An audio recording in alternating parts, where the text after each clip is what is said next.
కాకా ఇలా భయం గురించి మాట్లాడదామా? భయం భయం అంటే ఎట్లుంటుంది తెలుసా? దేనికి భయపడాలి తెలుసా? ఎందుకు భయపడాలి తెలుసా? చెప్తా చూడు.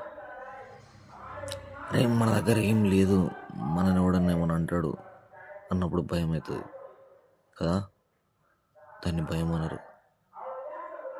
మన గురించి మనం చెప్పుకోలేకపోతున్నాం అని అర్థం. జిందగీలో భయపడాలి కాక, అన్నిటికీ భయపడాలి. ఫస్ట్ నీకు నువ్వు భయపడాలి. భయపడుతున్నావు చూసుకో. ఎందుకు భయపడుతున్నావు అని అంటే, నీ దగ్గర ఏదో తక్కువ ఉండొచ్చు, లేకపోతే ఏదో లేకపోవచ్చు.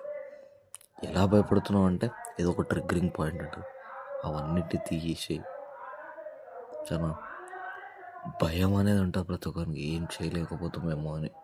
అరే రేపేంది ఎల్లుండేంది అని భయం అవుతుంటుంది. కళ్ళల్లో మొత్తం ఇమేజెస్ అవుపిస్తుంటాయి. అవన్నిటిని జర హోల్డ్ చేసి పెట్టుకో. సరేనా? హోల్డ్ చేసి పెట్టు. భయపడాలి, అన్నిటికీ భయపడాలి. అతి భయం కూడా తప్పే. సరేనా? అతి భయం కూడా చాలా తప్పు. రైటా? వాళ్ళు ఉంటా.